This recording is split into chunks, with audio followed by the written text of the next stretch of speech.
Our first speaker is going to be Dr. Silk Soto. Dr. Soto is an assistant professor of medicine who also serves as the vice chair for faculty affairs, development, and diversity in the Department of Medicine at Indiana University School of Medicine. She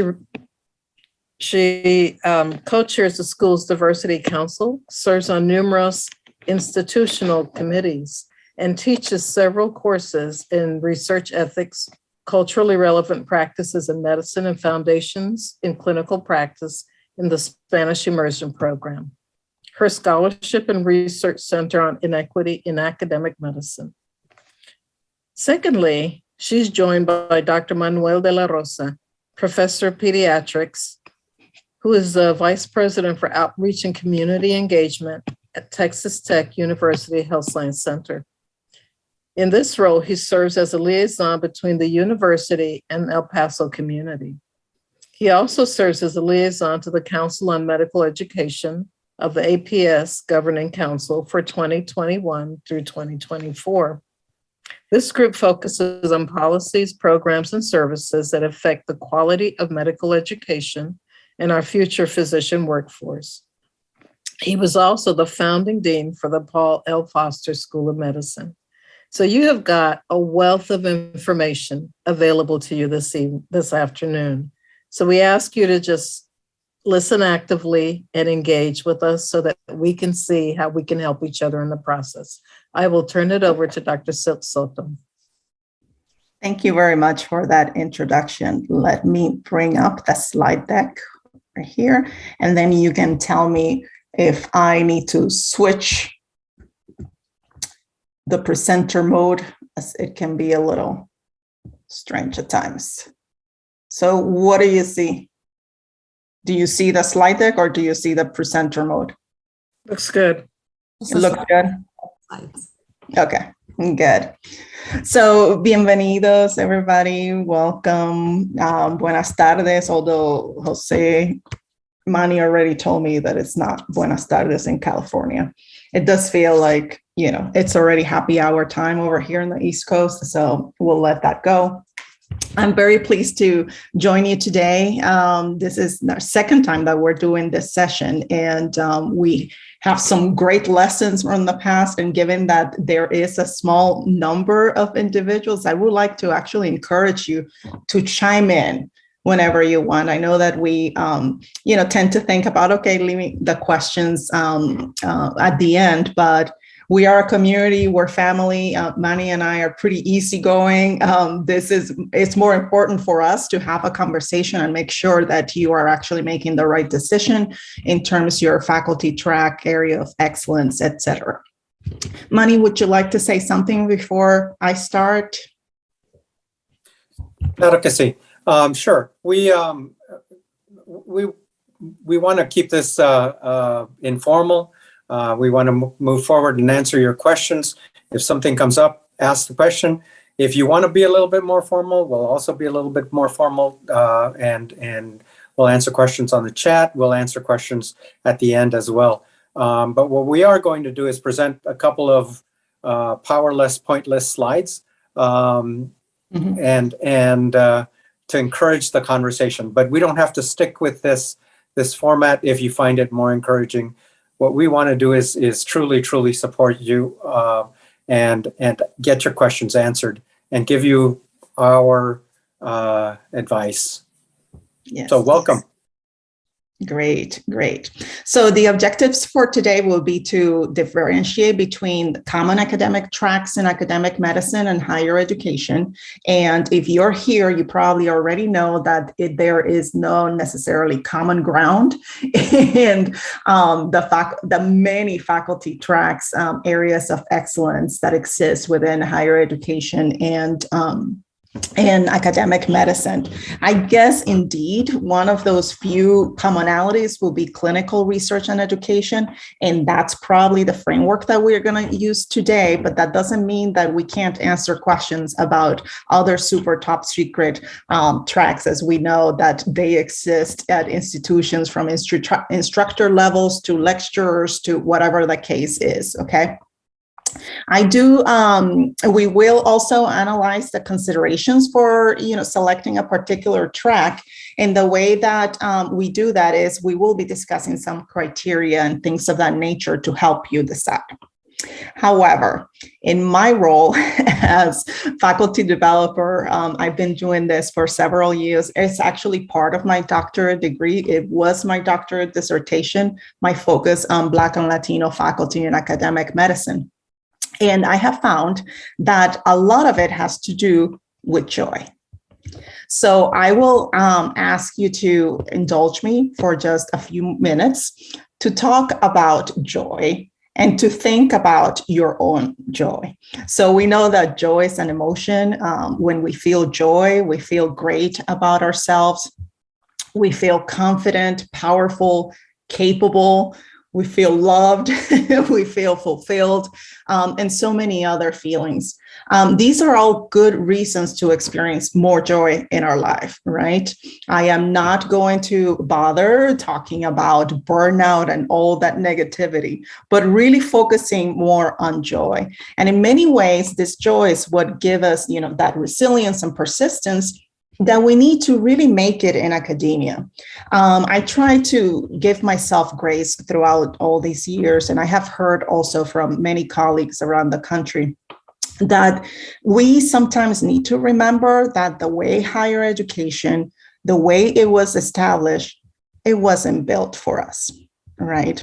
So a lot of the experiences that we have are certainly unique for us, but also quite common around many people that are part of historically marginalized communities by higher education. So sometimes this joy comes and goes depending on the experiences, right, that you have in your academic institution. One of the exercises, and here's where I would like you to, bring out a pen or take a note in your iPhone or however you feel more comfortable, is to at least think of 2 values that are critical in your life, right? Values that you consider to be sort of your guiding principles.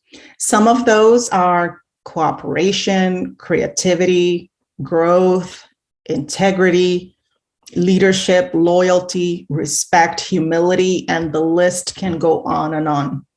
Actually, when I meet with faculty, we do this, and it's sort of a card game where we go through a really sometimes intense exercise in trying to identify those top values.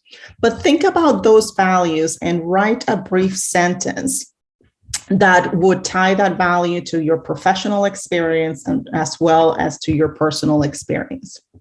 That can be in terms of humility, for example. Professionally, I do talk a lot about cultural humility in my institution. I teach about cultural humility, and I do consider professionally to be one of those key values in order to really make us better healthcare workforce and really working towards the elimination of health disparities. At a personal level, I think of humility as everything. I think that my parents really raised me to be as humble as I can. However, in a braggadocious, setting like academic medicine and higher education, it's very hard to keep that humility going. But that will certainly come through in your interactions. But humility is certainly a value that I put very highly in my list. So I'll be quiet for about 30 seconds for you to think about, again, value that translates into your professional and into your personal life. Okay. You certainly know what you're writing, and that's fine. We don't need to communicate it to each other yet. Let's think about passions. So I have never, ever, ever read medical student personal statement that says, I want to go into medicine because I want to make money. It's not usually what gets you through the admissions door. So what are your passions, right? Like, why did you decide to pursue medicine? This is an important reminder, again, because it is part of your guiding principles, right? And also it is what will energize you every day that you walk into campus, every day that you walked into that clinical practice or whatever that space or learning environment is. So the same way, think about what your passion is. It might be to serve the Latino population within your local health system or whatever the case is, and how, again, that passion would translate into your personal life. It might be that that passion actually gives you quite fulfillment, that it makes you feel even closer to the community, engage with your community, and etc. So think about what energizes you as your passion, and then translate that in a sentence for your professional and personal values. Okay. So thank you very, very much for indulging me in this exercise.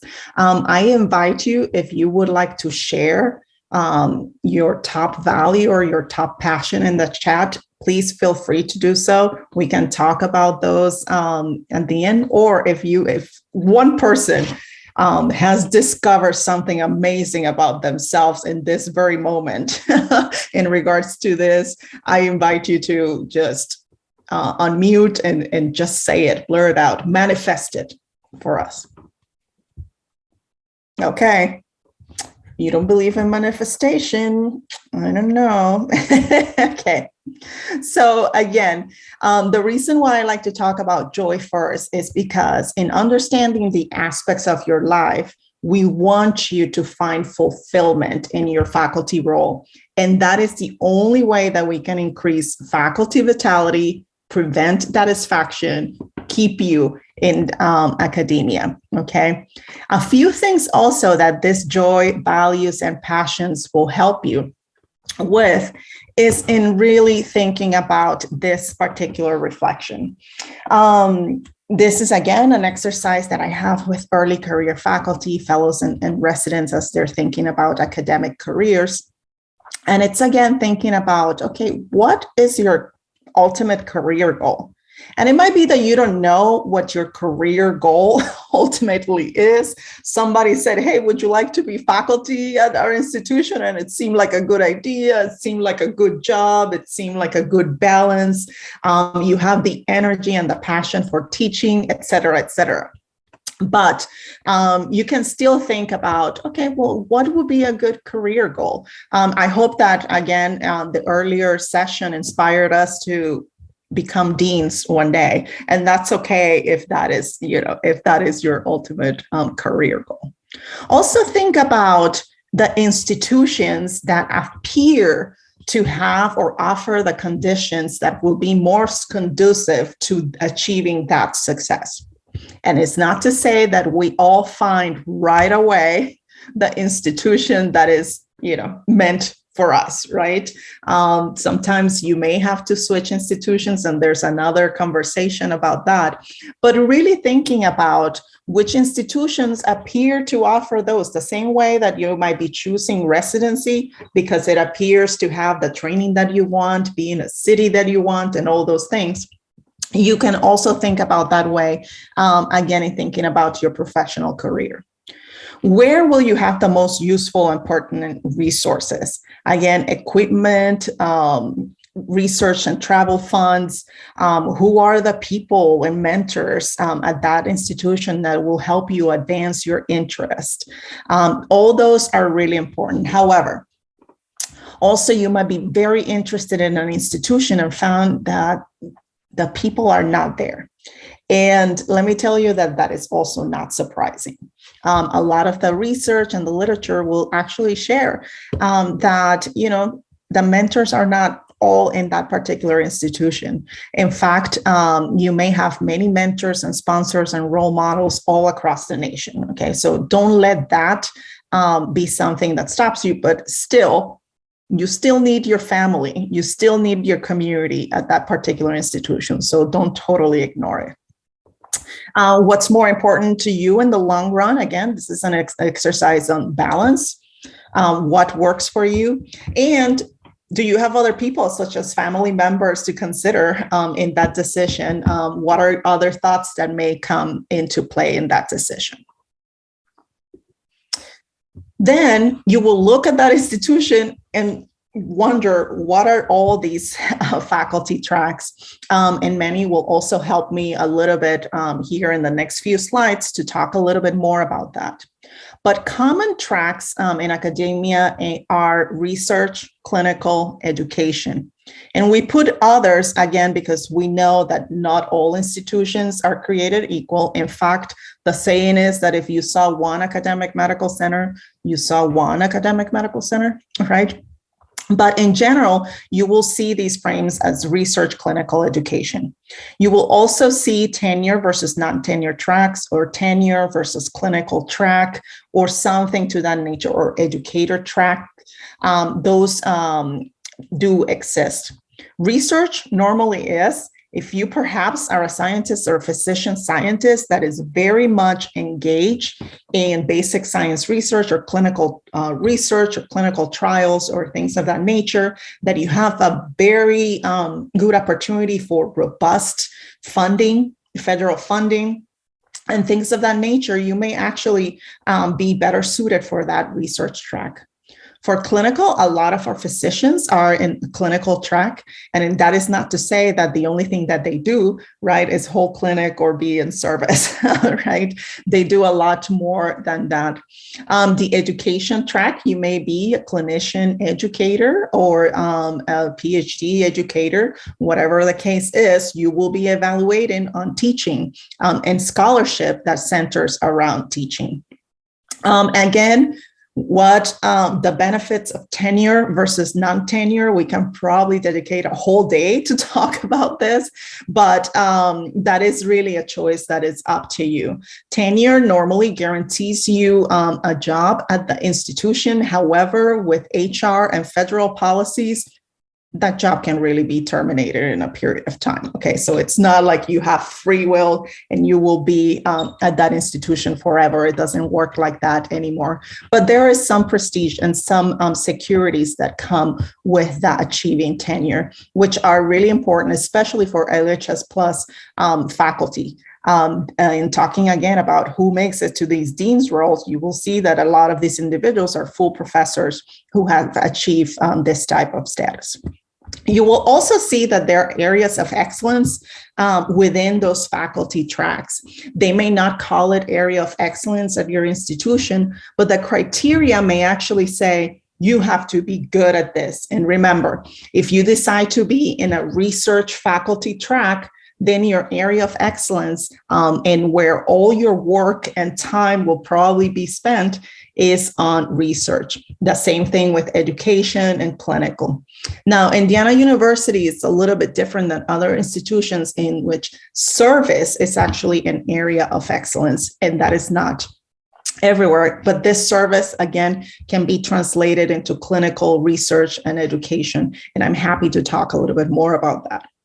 Most recently, also IUPUI campus, Indiana University, Purdue University, Indianapolis announced, and it was Inside Higher Ed and other formats, that they actually have a balanced case for diversity, equity, and inclusion as part of their promotion and tenure process. So again, this provides a really good venue for all the marginalized, minoritized faculty that exists, that we're already really much invested in DEI, to actually put that as part of their case and say, this is part of what I do, as part of who I am, and I want to be promoted considering this.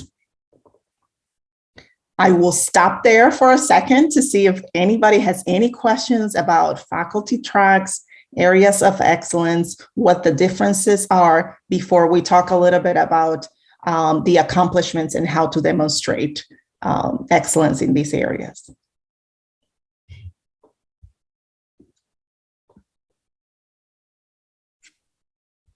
Bueller, anybody? So I had a question. Yes. Sometimes it's confusing to me, the difference between an education track and a clinical track. how do you know which one? Because a lot of clinical faculty teach. So how would you kind of sort that out? Yes, really good question, Leah. So the clinical track might be, Leah, you might be a assistant or associate professor of clinical radiology, right? And that says that you have a clinical appointment within the institution in which you're actually servicing patients in the community.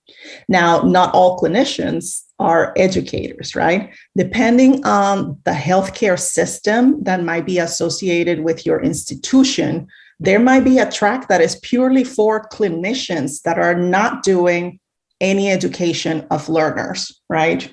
But again, if you are then using area of excellence in education, the criteria at your institution may say that you need to also have scholarship in education, that it might not be just enough to be a clinician educator, right? That you have to document your teaching load, who you're teaching, what are you teaching about, and again, producing some type of scholarship or publication in relation to education, curriculum development, and other things. Does that make sense? That's so helpful. Leah, I want to use Yes. I want to use your question, Leah, to make a transition and highlight some of the things that Silk has said. Very specifically, she said a dicho. She said a saying. The saying is, you've seen one academic health center, you've seen one academic health center. Kind of the inverse of what she said exists at some academic health centers. That, believe it or not, there are actually education tracks for educators who do this as a profession. At the Paul Foster School of Medicine, we have a Department of Medical Education. People are assigned to the Department of Medical Education because of their prowess and get promoted within the Department of Medical Education because of their prowess in education. They may be epidemiologists, they may be biochemists, they may be pediatricians, but they don't get promoted based on their research or clinical prowess for those particular areas. They have to be able to document that they are local, state, and regional educators. And so I want to make that transition and talk about how do you do that? What does it mean to evaluate your teaching accomplishments? So I'll give you your $5 later, Leah. But you were my straight person in making this transition. But before we do that, let's capitalize on the Bueller comment and ask if there are any questions before we leave Silk's presentation.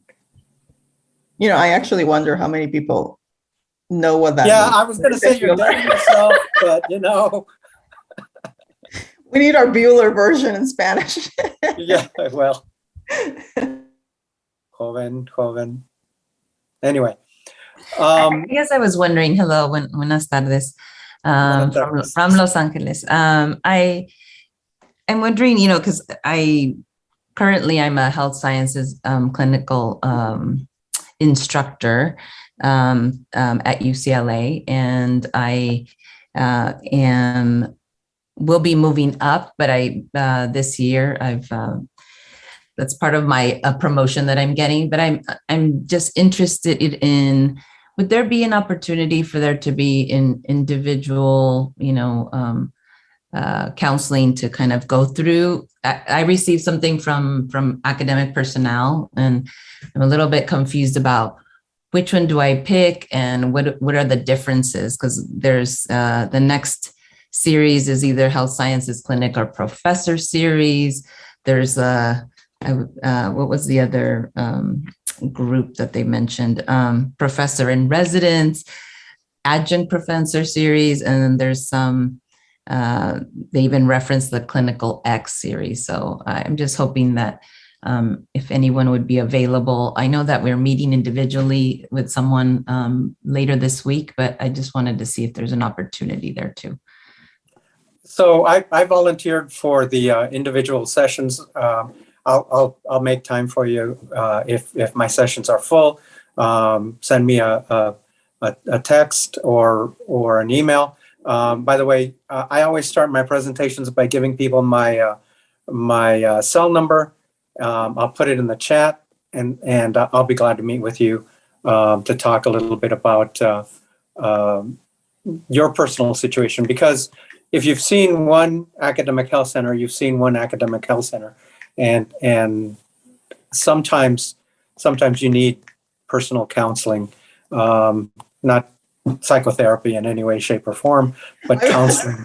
I was going to say that it might be a little bit more like therapy, especially given the number of options that they gave you. I would like to say, obviously, endorsing to go and talk to Manny for your career consultation, but also that this is also the reason why positions like mine exist, why faculty affairs exist at your institution, or academic affairs, or whatever the name is for that particular group. It will be really important for you to talk to a faculty affairs professional to really tone down the benefits and as well as challenges with some of the tracks, especially because I'm surprised that they gave you the adjunct option, for example.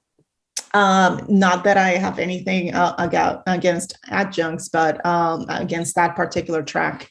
But if you are already an instructor and you have the possibility, as it sounds like it's an option to actually go through clinical or professorship track, that you are probably better served by choosing those tracks and just forget about adjunct or affiliate, if that makes sense. And that's very positive advice, very, very on target.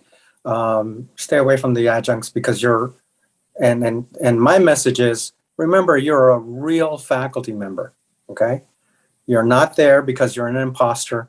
If you've been promoted, if you've been accepted into medical school, it's a vote of confidence that you can do it.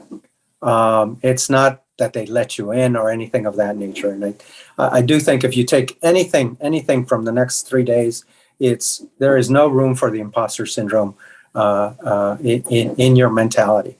And I'll reinforce that. I really like the joy presentation that Silk starts with.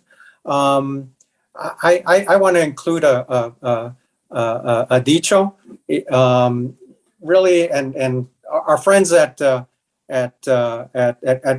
here to be unnamed clothing manufacturer that sells all sorts of nice, beautiful things have captured it by saying, do what you like, but like what you do, okay? Because that'll keep you sane. That will keep you motivated. It'll get you to work on those days that you really don't want to work, and get a little bit of self-insight into choosing to do what you like and like what you do, because that'll keep you from being a grumpy old man like me. No. It will keep you sane. It will keep you away from burnout more than anything else. Another thing that Silk said, sort of in passing, but I want to reinforce as I make this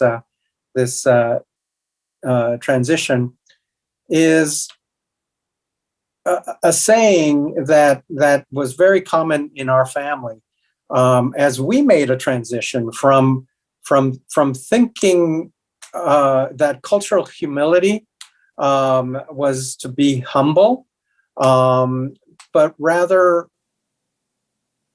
it really was a mistranslation.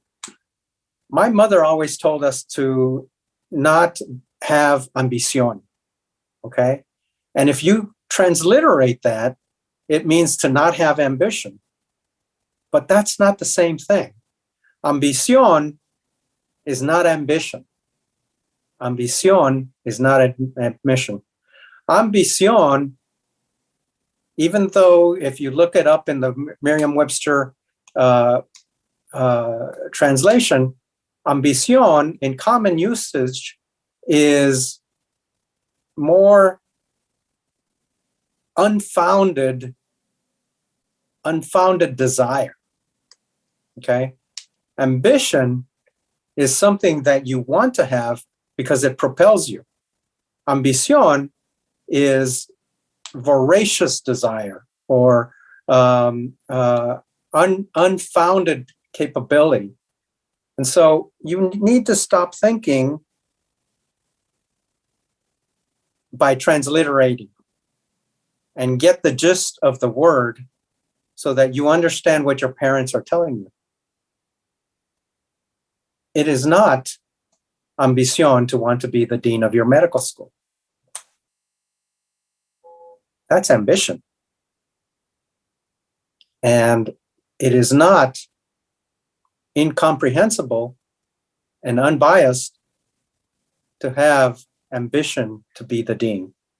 That's why you got into this. And so let me close with actually it's two more dichos as I make this transition. To have braggadocio is not to be a braggart. Okay? To have braggadocio is to have academic swagger. Okay? To have a little bit of swagger, it comes natural to us as Latinos, to be a little proud of who you are and what you do. Así sea. Okay, bring it on. That's what you want to have. Not to be a braggart, not to have ambition. Okay? But to have a little swagger, a little pride in yourself. And in order to have academic swagger, you got to have the creds. Okay?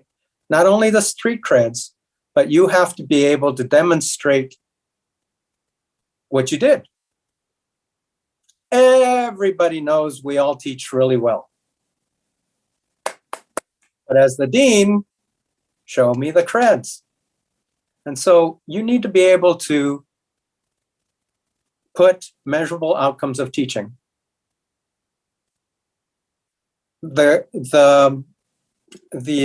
best advice I ever got from one of my mentors, okay, and literally this was in the last century, okay, when I was going through tenure and promotion.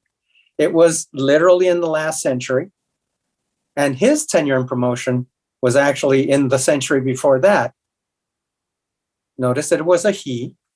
He told me, De La Rosa, where's your box? I don't know. Well, what box? The box that you go every day and you put in what you did. Put this in a box.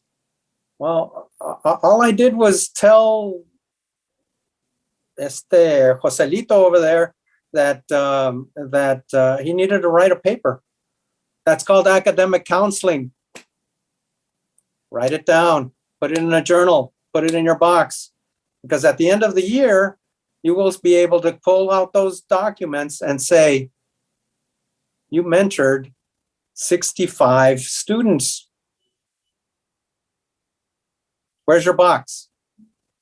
And so some of my advisees have heard me say this, okay? There is now literally a digital box where you put documents and you collect them and you count them so that at the end of the year, you can say, you give advice to 565 students. And of those, 150 were pre-med. And of the others, 75 were first-year students, and 85 were graduate students, and 92 were in GME. Because as the dean and as a former dean, when people come up for promotion and everybody says, oh, Dr. Soto, she's a wonderful teacher,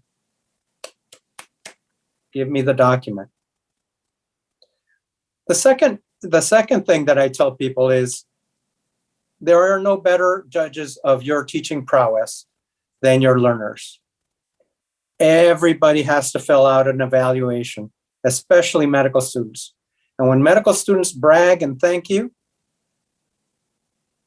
that's a document that you can present. Put it in your box. okay? When a medical student graduates and comes back and says, Dr. Chacon was wonderful. She taught me my self-respect. She was able to get me through epidemiology. Without her immunology lectures, I would have failed. Put it in your box. Okay. The other statement I made is not only do you need documentation, but you want to have focus on how you organize your teaching accomplishments. And the audience determines the level of your teaching. You can have an internal audience and only teach medical students, but very few of us do that. And sometimes some of us join consortiums of medical schools, consortiums of pre-med programs. Some of us join teaching academies. We give lectures to junior high schools, high schools. We teach the pipeline. That's all local. Then you graduate to a state level presentation, and you start talking to university students and start recruiting students, but you start teaching and you start presenting to those people. Those are regional accomplishments. And then last but not least, you start rising to a national and even international level as an expert in modes of teaching. Let me give you an example. At the Paul Foster School of Medicine, we started a little program on how to do a flipped classroom. Many of our faculty didn't know that. Many of our Latino faculty did know how to do a flipped classroom. So they started with local presentations. They then got invited by the Texas Pediatric Society to present on doing a flipped classroom at a regional level. Those same people helped one of our nationally recognized presenters put together an international program to move into a flipped classroom presentation at an international conference. Those are the type of documents that you want to have. And little by little, you start growing into a position where you start documenting not only the opinions of others, but coming up with your own techniques. Always write the paper. Always write the paper. Whether it's participating with a group of colleagues, write that little opinion piece. Write that little letter to the editor. Begin to be known for, oh yeah, that's the lady doctor that really likes flipped classrooms. Here we go again. Yes, exactly. That's what you want. You want people to recognize you at the local, the regional, the national, and the international level. So you write that paper. When you get published, put it in your box. Okay? This is difficult to understand sometimes in terms of teaching assignments, but it's even more difficult to understand in terms of clinical assignments. If I could have the next slide, please. Dr. De La Rosa, before you continue, there's a question in the chat from Dr. Oh, I'm sorry. Thank you. She's asking about the best way to do this tracking, I think is how I understand her question. So the best way to do this tracking is and I probably blew right by it. Okay, when you receive accolades, when you receive documentation, put it in your box. And I seriously mean that. Most of these accolades, most of these accomplishments need to be done on a thorough monthly basis. Review what you've done. Review it not only for your own sake of sanity and accomplishment, but also for your future promotions and tenure. And then at the end of the year, you will have 12 documents at least that you can turn into your department chair or your division director and say, this is what I did. Okay. And then at the end of 5 years or 7 years, depending on your tenure track, you will have 5 or 7 documents that you've been presenting to your department chair or division director that say, this is what I did. And so my advice is, whether it's digital or realistic, I mean, literally, I have a brown cardboard box that I throw my documentation in, okay? I'm an old tenured professor. I've been tenured for 20 years plus, but I still have the habit of throwing things in my box. It's physical. I know it's old fashioned. My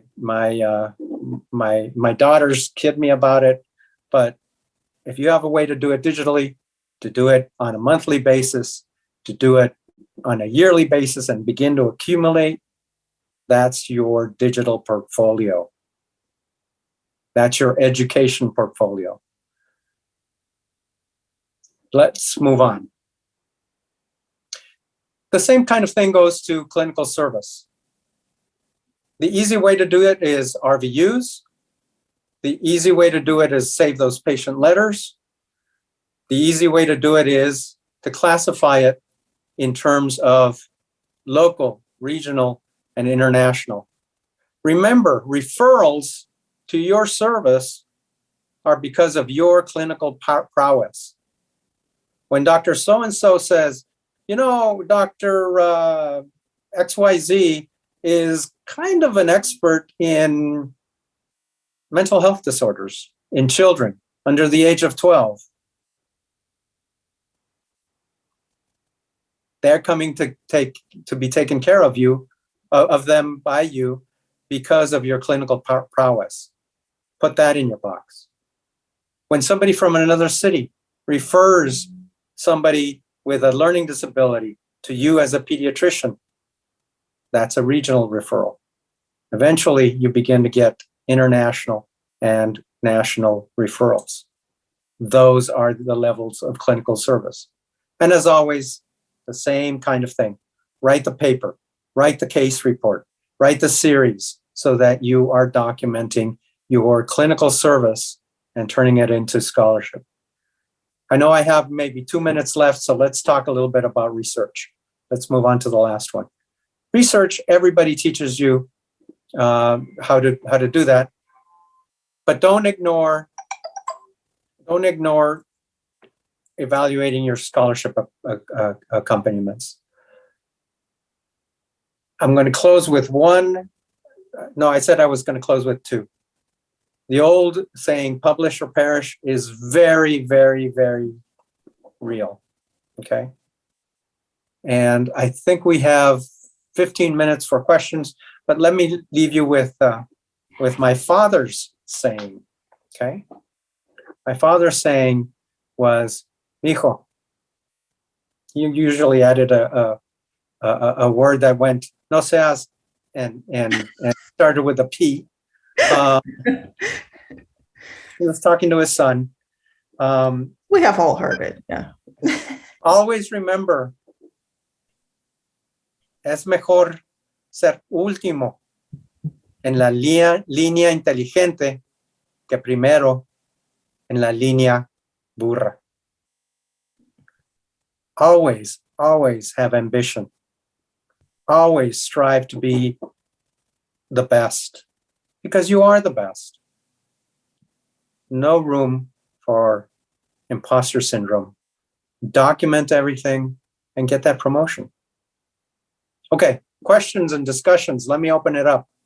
Yeah, I will just show this last slide, which is really, you might not be here yet, right? But the importance of documentation, it's because of promotion and tenure committees. So here are some of the top 10 review committee concerns. And if you take anything out of this, is to actually do these things now. Do not wait for promotion and tenure. So again, make sure that your CV is well organized. Again, there's a session on optimizing your CV, that you are working on your personal statements, that you are keeping all that documentation, that you are publishing, and that the journals actually make sense, that they are good journals with perhaps good impact factors, if that's what your criteria demands. keep track of the timeline. It's never too late to talk about promotion and tenure. Make sure you collect mentors. And then again, that there's an alignment between your joy, passion, values with what you're doing academically. Here is our contact information, although Manny already put his phone number. I'm not as brave as he is with the phone number, but I certainly, I'm happy to see your emails and have a discussion about that. So let me get out of this mode. And Manny, I don't think we do have 15 minutes. I think it goes until 3:50, but I know JP will give us a few more minutes if that is. If that's necessary, yeah. I know we quickly went over the slide on mentoring, and I don't want to miss the opportunity for us to share how important it is to identify mentors. Mhm. So I don't know if either of you would want to say something about that. So one of the things that I was guilty of was, even though I got told to find mentors, I always thought, oh my gosh, I don't know anybody at this new institution that I'm attending. I have to find mentors. I don't know anybody. Your mentors are your mentors for life. Okay? The people that got you into medical school, quote unquote, got you in, you deserve to be in medical school. But the people that got you into medical school will be your mentors for life. Talk to them. Continue talking to them. Little by little, you will get to know people and talk around. Who's a good mentor? Is that De La Rosa guy with a bow tie and the mustache for real? Lunch rooms and water coolers have that reputation because of informal networks. I think we have another slide. Oh, yes.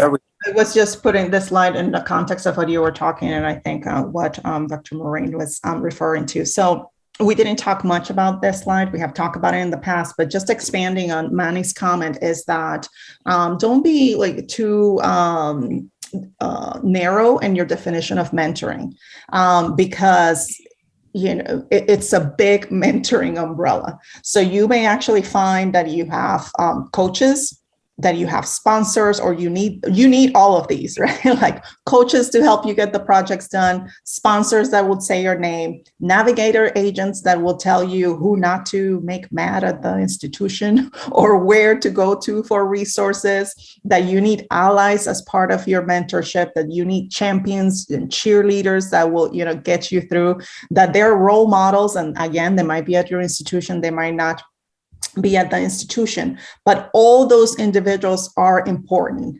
So make sure that you're either mapping who these individuals are and really, collecting them, because they will be important throughout all your career. Absolutely. And remember that different people may fulfill any one of these roles at different times. Sometimes you may turn to people for coaching and then ask them for them to act as your champion. People that have been your coaches for a long time may become your ally. And so these are different roles, but different people fulfill these roles at different times. We are right up against the time. We thank you, Dr. De La Rosa and Dr. Soto, for this great session.